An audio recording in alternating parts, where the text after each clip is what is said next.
ಒಬ್ಬ ಉತ್ತಮವಾದಂತ ಮಿಷನರಿ ಸೇವೆ ಮಾಡಿರುವಂತ ಎರ್ನಿ ಪ್ಲೂಟೋ ಎಂಬುದಾಗಿ ಅವರ ಹೆಸರು. ಎರ್ನಿ ಪ್ಲೂಟೋ ಎಂಬುದಾಗಿ. ಇವರು 1677ರಿಂದ 1746ರಲ್ಲಿ ಆರರವರೆಗೂ ಅವರು ಸೇವೆ ಮಾಡಿರ್ತಾರೆ.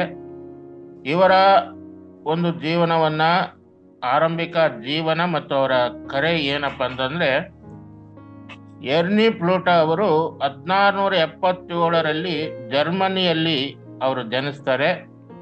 ಮತ್ತು ಚಿಕ್ಕ ವಯಸ್ಸಿನಿಂದಲೂ ಕೂಡ ಅವರು ದೇವತಾಶಾಸ್ತ್ರ ಮತ್ತು ಆಧ್ಯಾತ್ಮಿಕ ವಿಷಯಗಳಲ್ಲಿ ಆಳವಾದ ಆಸಕ್ತಿಯನ್ನ ಪ್ರದರ್ಶಿಸಿದಂತ ಒಬ್ಬ ವ್ಯಕ್ತಿಯಾಗಿದ್ದಾರೆ. ಚಿಕ್ಕ ವಯಸ್ಸಿನಿಂದಲೂ ದೇವತಾಶಾಸ್ತ್ರ ಮತ್ತು ಆಧ್ಯಾತ್ಮಿಕ ವಿಷಯಗಳಲ್ಲಿ ಆಳವಾದ ಒಂದು ಆಸಕ್ತಿಯನ್ನು ಪ್ರದರ್ಶಿಸುವಂತ ಒಬ್ಬ ವ್ಯಕ್ತಿ ಇವರಾಗಿದ್ದಾರೆ. ಮತ್ತು ಅವರು ಆಗಸ್ಟ್ ಹರ್ಮನ್ ಫ್ರಾಂಕೆ ಅವರು ಅಡಿಯಲ್ಲಿ ಧರ್ಮಶಾಸ್ತ್ರದ ಕೇಂದ್ರವಾದ ಹಾಲೆ ವಿಶ್ವವಿದ್ಯಾಲಯದಲ್ಲಿ ಇವರು ಅಧ್ಯಯನ ಮಾಡಿದ್ರು.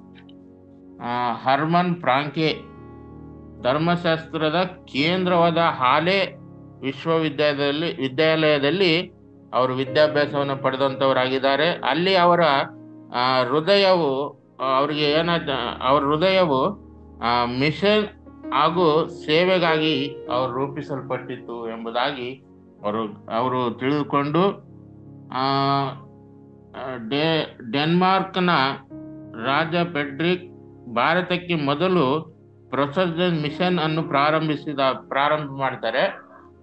ನಂತರ ಮಿಷನ್ ಕ್ಷೇತ್ರಕ್ಕೆ ಅವರ ಒಂದು ಕರೆ ಅಲ್ಲಿ ಬಂತು ಎಂಬುದಾಗಿ ನಾವು ನೋಡ್ತಾ ಇದ್ದೇವೆ. ತನ್ನ ಸಹ ವಿದ್ಯಾರ್ಥಿ ಬಾರ್ತಲೋಮಸ್ ಜಿಗೆನ್ಬಾಲ್ಸ್ ಜೊತೆಗೆ ಹೆರ್ನಿಯನ್ನು 1706ರಲ್ಲಿ ದಕ್ಷಿಣ ಭಾರತಕ್ಕೆ, ವಿಶೇಷವಾಗಿ ಟ್ರಾಂಕೆಬಾರ್ಗೆ, ಇಂದಿನ ಅಂದರೆ ತಮಿಳುನಾಡು ಲೂಥರನ್ ಸುವಾರ್ತೆಗಳಲ್ಲಿ ಒಬ್ಬರಾಗಿ ಅವರು ಸೇವೆಗೆ ಹೋಗಲು ಅವರು ಬಹಳ ಇಷ್ಟಪಡುವಂಥವರಾಗಿದ್ದಾರೆ. ಅಲ್ಲಿಂದ ಆಯ್ಕೆ ಆಗ್ತಾರೆ. ಇವರ ಒಂದು ಸುವಾರ್ತೆ ಸೇವೆಯ ಒಂದು ಕೆಲಸ ಏನಪ್ಪಾ ಅಂತಂದ್ರೆ, ಇವರು ಬಹಳವಾಗಿ ಒಂದು ಸುಂದರವಾದಂಥ ಒಂದು ವಾಕ್ಯವನ್ನ ಅವರು ಕೇಳಿರ್ತಾರೆ. ಏನಂತಂದ್ರೆ ಆ ವಾಕ್ಯದೊಂದಿಗೆ ಅವರು ಸೇವೆಯನ್ನ ಪ್ರಾರಂಭ ಮಾಡ್ತಾರೆ. ಸುವಾರ್ತೆ ಸೇವೆ ಕೆಲಸ ಅವರ ಪ್ರಾರಂಭ ಮಾಡುವಾಗ ಒಂದು ವಾಕ್ಯವನ್ನ ಅವರು ಕೇಳಿಸ್ಕೊಂತಾರೆ. ಏನಪ್ಪಾ ಅಂದ್ರೆ, ನಾವು ನೋಡ್ತಾ ಇದ್ದ ರೋಮಾಪುರದವರಿಗೆ ಬರೆದ ಪತ್ರಿಕೆ 10ನೇ ಅಧ್ಯಾಯ 14ನೇ ವಚನದಲ್ಲಿ ನಾವು ನೋಡ್ತಾ ಇದ್ದೇವೆ. ಆದರೆ ತಾವು ಯಾವನನ್ನು ನಂಬಲಿಲ್ಲವೋ ಆತನ ನಾಮವನ್ನು ಹೇಳಿಕೊಳ್ಳುವುದು ಹೇಗೆ? ಮತ್ತು ಆತನ ಸುದ್ದಿ ಕೇಳದಿರುವಲ್ಲಿ ಆತನು ನಂಬುವುದು ಹೇಗೆ? ಸಾರಿ ಹೇಳುವವನಿಲ್ಲದೆ ಕೇಳುವುದು ಹೇಗೆ? ಸಾರುವವರು ಕಳಿಸಲ್ಪಡದೆ ಸಾರುವುದು ಎಲ್ಲಿ ಎಂಬುದಾಗಿ ಈ ವಾಕ್ಯವನ್ನ ಆಧಾರ ಮಾಡಿಕೊಂಡು ಅವರು ಸುವಾರ್ತೆ ಸೇವೆಯನ್ನ ಮಾಡಲು ಪ್ರಾರಂಭಿಸ್ತಾರೆ. ಇವರ ಸುವಾರ್ತೆ ಕೆಲಸದಲ್ಲಿ ಅಲ್ಲಿ ನಾವು ನೋಡ್ತಾ ಇದ್ದೇವೆ. ಮತ್ತೆ ಆ ವಾಕ್ಯವನ್ನು ಆಮೇಲೆ ನಾವು ಧ್ಯಾನ ಮಾಡಿಕೊಳ್ಳೋಣ. ಆದ್ರೆ ಇಲ್ಲಿ ಸುವಾರ್ತೆ ಸೇವೆ ಕೆಲಸದಲ್ಲಿ ನಾವು ನೋಡುವಾಗ ಮೊದಲನೇದಾಗಿ ತನ್ನ ಸ್ಥಳಕ್ಕೆ ಹಿಂದಿರುಗುತ್ತಿದ್ದ ಡ್ಯಾನಿಶ್ ಸಭಾಪಾಲಕರೊಬ್ಬರು ತನ್ನ ಮಹಿಳಾ ಗುಲಾಮ ಸೇವಕಿಯನ್ನ ಲೂಥರನ್ ಮಹಿಳೆಗೆ ಮಾರಲು ಹೊರಟಿರ್ತಾರೆ. ಆ ಒಂದು ಸಂದರ್ಭದಲ್ಲಿ ಅವರಿಗೆ ಎರ್ನಿ ಅದನ್ನು ನೋಡಿ ಅವರು ಸಿಂಹದಂತೆ ಅವರು ಗರ್ಜಿಸ್ತಾರೆ ಎಂಬುದಾಗಿ. ನೋಡ್ರಿ, ಆ ಸಿಂಹದಂತೆ ಅವರು ಗರ್ಜಿಸ್ತಾರೆ. ಯಾಕಂದ್ರೆ ಇಂಥ ಒಂದು ಅನ್ಯಾಯ, ಇಂಥ ಒಂದು ಅಕ್ರಮ ನಡಿಬಾರದು ಅಂತೇಳಿ ಅವ್ರಿಗೆ ಬಹಳ ಕೋಪ ಬರ್ತದೆ. ಮತ್ತು ಎರಡನೇದಾಗಿ ನಾವು ನೋಡೋ, ಬಿರುಗಾಳಿಯಂತೆ ಸುಳಿದಾಡಿದರು. ಜನರಲ್ಲಿ ಕಂಡು ಬರುವ ಗುಲಾಮಗಿರಿಯನ್ನು ರದ್ದುಗೊಳಿಸಲು ಅವರು ಯುರೋಪಿನಿಂದ ಎದ್ದರು. ಈ ಅವಮಾನೀಯ ಕೃತ್ಯವನ್ನು ಮಣ್ಣಿನಲ್ಲಿ ಊತು ಹಾಕುವುದಕ್ಕಾಗಿಯೇ ಅವರು ಒಂದು ದೊಡ್ಡ ಪ್ರತಿಜ್ಞೆಯನ್ನು ಅವ್ರು ಮಾಡಿಕೊಳ್ತಾರೆ. ಇಂಥ ಒಂದು ಕಾರ್ಯಗಳು ಯಾವಾಗಲೂ ನಡಿಬಾರದು ಮತ್ತು ಈ ಗುಲಾಮಗಿರಿಯನ್ನು ರದ್ದುಗೊಳಿಸಬೇಕು ಈ ಅವಮಾನೀಯ ಕೃತ್ಯಗಳು ಇನ್ನು ಮುಂದೆ ನಡಿಬಾರದು ಎಂದು ಅವರು ದೊಡ್ಡ ಒಂದು ಪ್ರತಿಜ್ಞೆ ಮಾಡಿಕೊಂಡು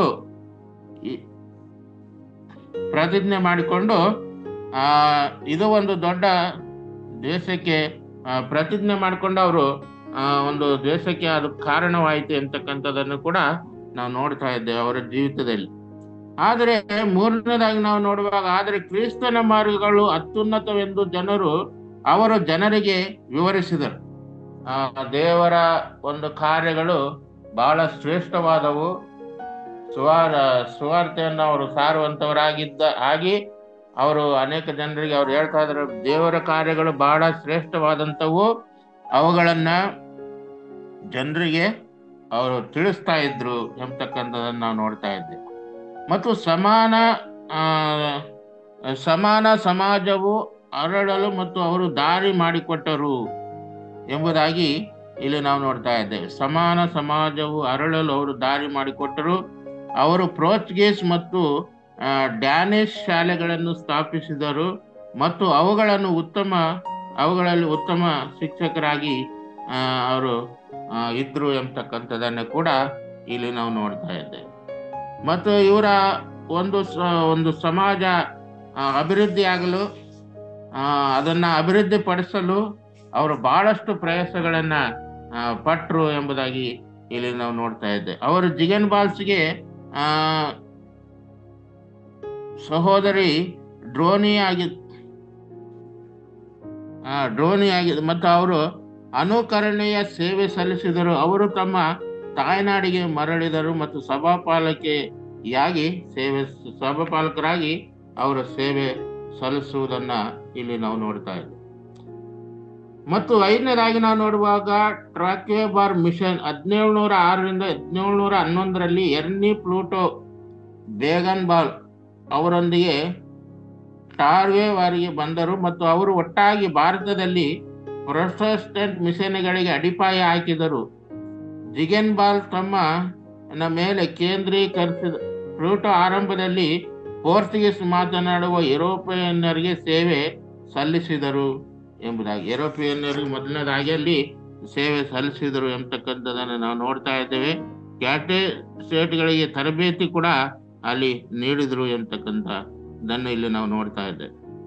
ಮತ್ತು ಮುಂದೆ ನಾವು ನೋಡುವಾಗ ಅವರ ಭಾಷೆ ಮತ್ತು ಸಾಂಸ್ಕೃತಿಕ ತೊಡಗಿಸಿಕೊಳ್ಳುವಕ್ಕೆ ಅವರು ಈ ಎಲ್ಲವನ್ನು ನಾವು ತೊಡಗಿಸಿಕೊಳ್ಬೇಕಾಗುತ್ತೆ ಅಂತ ಹೇಳಿ ಅವರು ತಮಿಳು ಭಾಷೆಯನ್ನ ಅವರು ಕಲ್ತ್ಕೊಳ್ತಾರೆ ಮತ್ತು ಸಂಸ್ಕೃತಿಯೊಂದಿಗೆ ಆಳವಾಗಿ ಅವರು ತೊಡಗಿಸಿಕೊಂಡು ಸುವಾರ್ತೆಯನ್ನು ಜನರ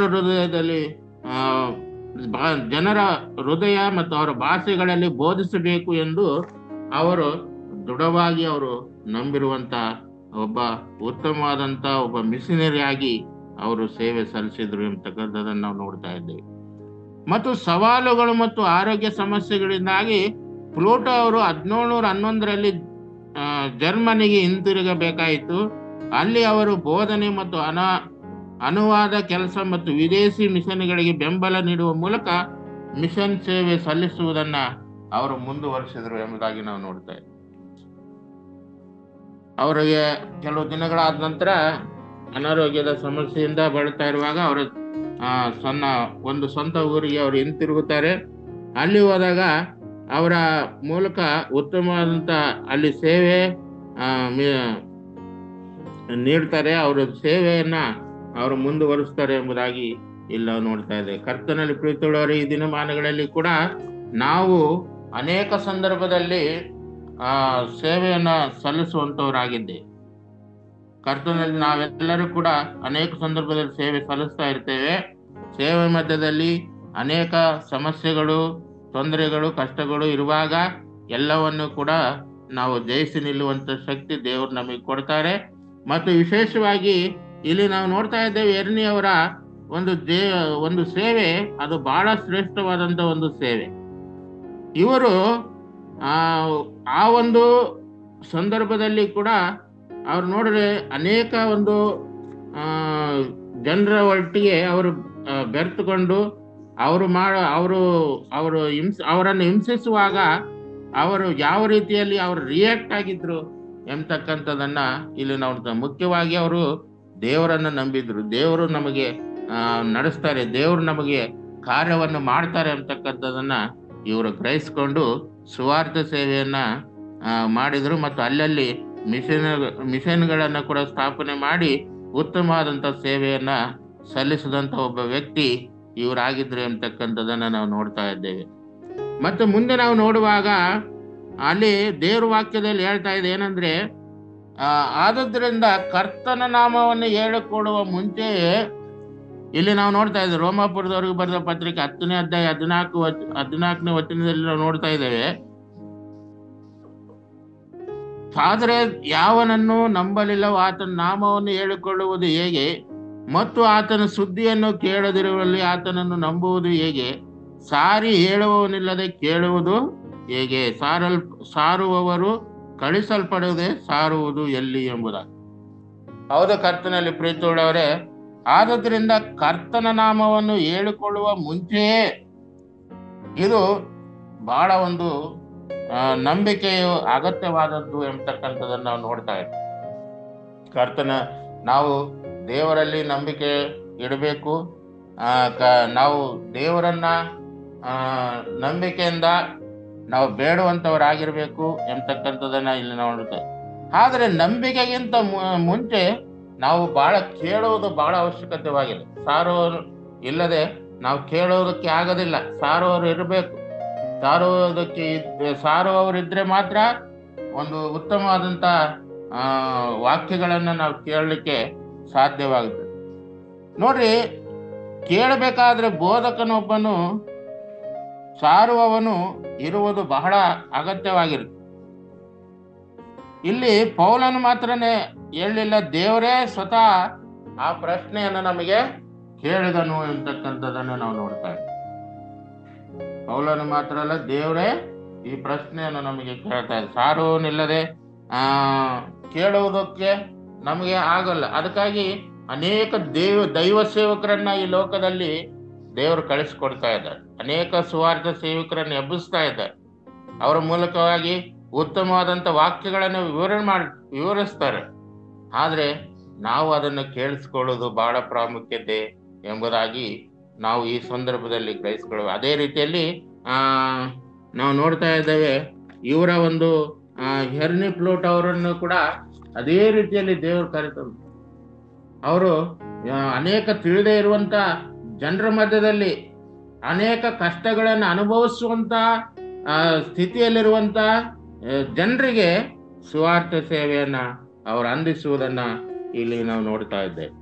ಮತ್ತು ಅದೇ ರೀತಿಯಲ್ಲಿ ಕರ್ತನಲ್ಲಿ ಪ್ರೀತಿಯುಳ್ಳವರೇ, ಇಲ್ಲಿ ನಾವು ನೋಡುವಾಗ ಇವರ ಒಂದು ಜೀವನದಿಂದ ನಮ್ಮ ಜೀವನಕ್ಕೆ ಏನಪ್ಪ ಅನ್ವಯಿಸ್ತಾ ಇದೆ ಅಂದ್ರೆ, ನೋಡಿ ಇನ್ನೊಂದು ವಾಕ್ಯದಲ್ಲಿ ನಾವು ನೋಡ್ತಾ ಇದ್ದೇವೆ ಏನಂದ್ರೆ, ಸಾರುವವರ ಪಾದಗಳು ಸುಂದರವಾಗಿವೆ ಎಂದು ಯೆಶಾಯನು 52ನೇ ಅಧ್ಯಾಯ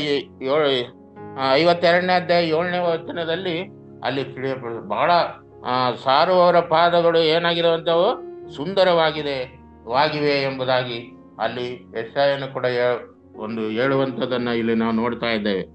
ಅದೇ ರೀತಿಯಲ್ಲಿ ಈ ವಾಕ್ಯವನ್ನು ಆಧಾರ ಮಾಡಿಕೊಂಡು ಅವರು ಉತ್ತಮವಾದಂಥ ಸೇವೆ ಅವರು ನಡೆಸಿದ್ರು ಎಂಬುದಾಗಿ ಇಲ್ಲಿ ನಾವು ನೋಡ್ತಾ ಇದ್ದೇವೆ.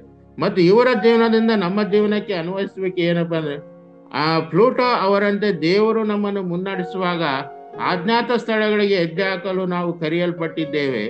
ಭೌಗೋಳಿಕವಾಗಿ, ಆಧ್ಯಾತ್ಮಿಕವಾಗಿ ಅಥವಾ ಸಂಬಂಧಿತಾತ್ಮಕವಾಗಿ ನಾವು ಕರೆಯಲ್ಪಟ್ಟಿದ್ದೇವೆ ಎಂಬುದಾಗಿ ಇಲ್ಲಿ ನಾವು ನೋಡ್ತಾ. ದೇವರು ನಮ್ಮನ್ನು ಮುನ್ನಡೆಸುವಾಗ ನಾವು ಯಾವುದೇ ಕಾರಣಕ್ಕೂ ನಾವು ಹಿಂಜರಿಯಬಾರದು ಎಂಬುದಾಗಿ ದೇವರ ವಾಕ್ಯ ನಮಗೆ ತಿಳಿಸ್ತಾರೆ. ಅದೇ ರೀತಿಯಲ್ಲಿ ಅವ್ರ ಜೀವನದಲ್ಲಿ ಕೂಡ ಅದೇ ಮುಂದೆ ಅವರು ಮುಂದುವರೆದ್ರು. ಅವರು ಯಾವುದೇ ಕಾರಣಕ್ಕೂ ಅವ್ರು ಹಿಂದಕ್ಕೆ ಹೆಜ್ಜೆ ಹಾಕ್ಲಿಲ್ಲ. ಎಷ್ಟೇ ಕಷ್ಟ ಬಂದ್ರು, ಸಮಸ್ಯೆ ಬಂದ್ರು, ಮತ್ತು ಯಾರೇ ಅವರನ್ನ ಬೈದ್ರು, ಹಿಂಸಿಸಿದ್ರು, ಆದ್ರೂ ಕೂಡ ದೇವರ ಸನ್ನಿಧಾನವನ್ನು ಬಿಟ್ಟು ಅವರು ಹಿಂಜರಿಯಲಿಲ್ಲ ಎಂಬುದಾಗಿ ನಾವು ನೋಡ್ತಾ ಇದ್ವಿ. ಮತ್ತು ಅದೇ ರೀತಿ ನಮ್ಮನ್ನು ಕೂಡ ದೇವರು ಮುನ್ನಡೆಸ್ತಾರೆ. ಆತನ ಉತ್ತಮವಾದಂತೆ ಹೆಜ್ಜೆಯನ್ನು ಹಾಕಲು ದೇವರು ನಮಗೆ ಸಹಾಯ ಮಾಡ್ತಾರೆ. ನಾವು ಕೂಡ ದೇವರ ಒಟ್ಟಿಗೆ ನಾವು ಕರೆಯಲ್ಪಟ್ಟವರಾಗಿದ್ದೇವೆ, ದೇವರೇ ನಮ್ಮ ನಡೆಸ್ತಾರೆ ಅಂತಕ್ಕಂಥದನ್ನ ಈ ಸಂದರ್ಭದಲ್ಲಿ ನಾವು ಗ್ರಹಿಸ್ಕೊಳ್ಬೇಕು. ಕರ್ತನಲ್ಲಿ ಪ್ರೀತಿಯುಳ್ಳವರೇ, ಈಗ ನಾವು ದೇವರ ವಾಕ್ಯವನ್ನ ನಾವು ನೋಡುವಾಗ ಇಲ್ಲಿ ಈ ದಿವಸದ ವಾಕ್ಯ ಭಾಗದಲ್ಲಿ ನಾವು ನೋಡುವಾಗ ಲೂಕನು ಬರೆದ ಸುವಾರ್ತೆ 7ನೇ ಅಧ್ಯಾಯ ನಾವು 7ನೇ ಅಧ್ಯಾಯ 18ರಿಂದ ಕೆಲವು ವಾಕ್ಯಗಳನ್ನ 23ನೇ ವಚನದವರೆಗೂ ನಾವು ನೋಡುವಾಗ ಅಲ್ಲಿ ಉತ್ತಮ ರೀತಿಯಲ್ಲಿ ಬರೆಯಲ್ಪಟ್ಟಿದೆ. ಏನಂದ್ರೆ, ಸ್ನಾನಿಕನಾದ ಯೋಹಾನನು ಅರಸನಾದ ಹೆರೋದನಿಂದ ಸೆರೆಮನೆಗೆ ಹಾಕಲ್ಪಟ್ಟಿರ್ತಾನೆ. ಈ ಯೋಹಾನನು ಸೆರೆಮನೆಯಲ್ಲಿದ್ದಾಗ ಯೇಸು ಕ್ರಿಸ್ತನ ಚಟುವಟಿಕೆಗಳ ಬಗ್ಗೆ ಆತನು ಸ್ವಲ್ಪ ತಿಳಿದುಕೊಂಡಂತ ಒಬ್ಬ ವ್ಯಕ್ತಿಯಾಗಿರ್ತಾನೆ. ಆದ್ರೆ ಈಗ ಯೋಹಾನನು ಸೆರೆಮನೆಗೆ ಹಾಕಲ್ಪಟ್ಟನು. ಯೇಸು ಕ್ರಿಸ್ತನು ನಿಜವಾದ ಮೆಸ್ಸಿಯನು ಹೌದೋ ಎಲ್ಲೆಂದು ಆತನಲ್ಲಿ ಯಾವುದೋ ಒಂದು ಮೂಲೆಯಲ್ಲಿ ಆತನಿಗೆ ಸಂದೇಹ ಇರ್ತೈತೆ ಅಂತ ಇರುವುದನ್ನ ನಾವು ನೋಡ್ತಾ ಇದ್ದೇವೆ. ಯೇಸು ಕ್ರಿಸ್ತನು ಮೆಸ್ಸಿಯನು ಹೌದೋ ಅಲ್ಲವೋ ಎಂಬುದನ್ನು ತಿಳಿದುಕೊಳ್ಳುವುದಕ್ಕಾಗಿ ಇಲ್ಲಿ ಯೋಹಾನ ಏನ್ ಮಾಡ್ತಾನೆ ಅಂದ್ರೆ, ತನ್ನ 2 ಶಿಷ್ಯರನ್ನ ಯೇಸು ಸ್ವಾಮಿ ಅಲ್ಲಿಗೆ ಕಳಿಸಿಕೊಡುವುದನ್ನ ನಾವು ನೋಡ್ತಾ ಇದ್ದೇವೆ. ಯೇಸು ಸ್ವಾಮಿಯ ಕಡೆ ಈ ಒಂದು ಸಂದರ್ಭದಲ್ಲಿ ನಾವು ನೋಡ್ತಾ ಇದ್ದೇವೆ. ವಾಕ್ಯದಲ್ಲಿ 18ನೇ ವಚನದಿಂದ ನೋಡುವಾಗ, ಯೋಹಾನನ ಶಿಷ್ಯರು ನಡೆದ ಸಂಗತಿಗಳನ್ನೆಲ್ಲ ಅವನಿಗೆ ತಿಳಿಸಲು ಅವನು ತನ್ನ ಶಿಷ್ಯರಲ್ಲಿ 2 ಕರೆದು, ಬರಬೇಕಾದವನು ನೀನೋ, ನಾವು ಬೇರೊಬ್ಬನ ದಾರಿಯನ್ನು ನೋಡಬೇಕು ಎಂದು ಸ್ವಾಮಿಗೆ ಹೇಳಿ ಕಳಿಸಿದನು. ಅವರು ಆತನ ಬಳಿಗೆ ಬಂದು, ಬರಬೇಕಾದವನು ನೀನೋ, ನಾವು ಮತ್ತೊಬ್ಬನ ದಾರಿಯನ್ನು ನೋಡಬೇಕೋ ಎಂದು ಕೇಳುವುದಕ್ಕಾಗಿ ಸ್ನಾನಿಕನಾದ ಯೋಹಾನನು ನಮ್ಮನ್ನು ನಿನ್ನ ಬಳಿಗೆ ಕಳಿಸಿದ್ದಾನೆ ಅಂದರು. ಅದೇ ಗಳಿಗೆಯಲ್ಲಿ ಅವರು ಅನೇಕರನ್ನು ರೋಗ, ಉಪದ್ರವ, ದೆವ್ವ ಮತ್ತು ಕುರುಡರಿಗೆ ಕಣ್ಣು ದಯಪಾಲಿಸಿದರು. ಹೀಗಿರುವಲ್ಲಿ ಅವರು ಪ್ರತ್ಯುತ್ತರವಾಗಿ, ನೀವು ಹೋಗಿ ಕಂಡು ಕೇಳಿದವರು ಯೋಹಾನನಿಗೆ ತಿಳಿಸಿರಿ ಎಂಬುದು. ನೋಡ್ರಿ, ಅವರು ಯೋಹಾನ ಏನ್ ಮಾಡ್ತಾನೆ, ಅಲ್ಲಿ ಶಿಷ್ಯರನ್ನ ಕಳಿಸ್ಕೊಡ್ತಾ ಇದ್ದಾನೆ. ಆ ಸಂದರ್ಭದಲ್ಲಿ ಇದಕ್ಕಿಂತ ಮುಂಚಿತವಾಗಿ ನಾವು ನೋಡುವಾಗ ಎಮ್ಮಾವು ಊರಿನಲ್ಲಿ ಅಲ್ಲಿ ನಡೆದಿರುವಂತ ಎಲ್ಲಾ ಘಟನೆಯನ್ನ ಅಲ್ಲಿ ಅವ್ರು ನೋಡಿರ್ತಾರೆ, ಆತನ ಶಿಷ್ಯರು. ಮತ್ತು ಇಲ್ಲಿ ಕೂಡ ಅಲ್ಲಿ ನೋಡ್ತಾರೆ ಏನಂದ್ರೆ, ಅಲ್ಲಿ ಸ್ವಾಮಿ ಅವರು ಹೇಳ್ತಾರೆ ಏನಂದ್ರೆ, ನೀವು ಹೋಗಿ ಕಂಡು ಕೇಳಿದವುಗಳನ್ನು ಯೋಹಾನನಿಗೆ ತಿಳಿಸಿರಿ. ಕುರುಡರಿಗೆ ಕಣ್ಣು ಬರುತ್ತವೆ, ಕುಂಟರಿಗೆ ಕಾಲು ಬರುತ್ತವೆ, ಕುಷ್ಠ ರೋಗಿಗಳು ಶುದ್ಧರಾಗುತ್ತಾರೆ, ಕಿವುಡರಿಗೆ ಕಿವಿ ಬರುತ್ತವೆ, ಸತ್ತವರು ಜೀವವನ್ನು ಹೊಂದುತ್ತಾರೆ, ಬಡವರಿಗೆ ಸುವಾರ್ತೆ ಸಾರಲ್ಪಡುತ್ತದೆ, ನನ್ನ ವಿಷಯದಲ್ಲಿ ಸಂಶಯ ಪಡೆದವನೇ ಧನ್ಯನು ಎಂಬುದಾಗಿ ಅಲ್ಲಿ ಸ್ವಾಮಿ ಅವರು ಹೇಳುವುದನ್ನ ನಾವು ನೋಡ್ತಾ ಇದ್ದೇವೆ. ಇವತ್ತಿನ ದಿನಮಾನಗಳಲ್ಲಿ ಸಂಶಯ ಪಡೋದು ಬಹಳ ನಾವು. ಯಾಕಂದ್ರೆ ಒಂದು ಕಡೆಯಿಂದ ನಾವು ದೇವರನ್ನ ನಂಬ್ತಾ ಇರ್ತೀವಿ, ಒಂದು ಕಡೆಯಿಂದ ದೇವರೇ ಇಲ್ಲ ನಾವು ಅನ್ಕೊಂತ ಇರ್ತೀವಿ, ಮತ್ತು ದೇವರ ಮೇಲೆ ಅನೇಕ ದೂಷಣೆಗಳನ್ನ ನಾವು ಮಾಡ್ತಾ ಇರ್ತೀವಿ, ನಾವು ದೂರವಾಗ್ತಾ ಇರ್ತೀವಿ. ಆದ್ರೆ ಇಲ್ಲಿ ಏನ್ ಹೇಳ್ತಾರೆ ದೇವರ ವಾಕ್ಯದಲ್ಲಿ, ಸಂಶಯ, ನನ್ನ ವಿಷಯದಲ್ಲಿ ಸಂಶಯ ಪಡೆದವನೇ ಧನ್ಯನು ಎಂಬುದಾಗಿ ಯೇಸು ಸ್ವಾಮಿ ಸ್ಪಷ್ಟವಾಗಿ ಹೇಳುವುದನ್ನ ಇಲ್ಲಿ ನಾವು ನೋಡ್ತಾ ಇದ್ದೀವಿ. ಯೋಹಾನನಂತೆ ನಾವು ನಿರಾಶೆ ಮತ್ತು ಅಪನಂಬಿಕೆಯಿಂದ ಬೀಳುವುದು ಬೇಡ. ಯಾವುದೇ ಕಾರಣಕ್ಕೂ ನಾವು ಯೋಹಾನನಂತೆ ನಮ್ಮಲ್ಲಿ ಕೂಡ ಆ ರೀತಿಯಾದಂತ ಒಂದು ಕಾರ್ಯ ಈ ದಿನಮಾನಗಳಲ್ಲಿ ಆ ಒಂದು ಸಂಶಯ ನಮಗಿರಬಾರದು ಎಂಬುದಾಗಿ ಯೇಸು ಸ್ವಾಮಿ ಸ್ಪಷ್ಟವಾಗಿ ತಿಳಿಸುವುದನ್ನ ಇಲ್ಲಿ ನಾವು ನೋಡ್ತಾ ಇದ್ದೇವೆ. ಕರ್ತನಲ್ಲಿ ಪ್ರೀತಿಯುಳ್ಳವರೇ, ನಾವು ಕೂಡ ಈ ಪ್ಲೂಟೋ ಅವರಂತೆ ನಾವು ಉತ್ತಮವಾದಂತ ಸೇವೆ ಮಾಡೋಣ. ಮತ್ತು ಅವರು ನೋಡುವಾಗ ಅವರು ತನ್ನ ಸೇವಕ ಎರ್ನಿ ಪ್ಲೂಟೋ ಅವರ ಧೈರ್ಯ ಮತ್ತು ವಿಧೇಯತೆಗೆ ನಾವು ಎಷ್ಟು ವಂದನೆಗಳ ಸಲ್ಲಿಸಿದ್ರು ಕೂಡ ದೇವರ ಕಡಿಮೆನೆ. ಆದ್ರಿಂದ ಅವರು ಅನೇಕ ಸುವಾರ್ತೆಗಳನ್ನ ಜನರಿಗೆ ತಿಳಿಸುವುದಕ್ಕಾಗಿ ಅವರು ತವಕಪಟ್ಟರು ಎಂಬತಕ್ಕಂಥದ್ದನ್ನು ನೋಡ್ತಾ ಇದ್ದೆ.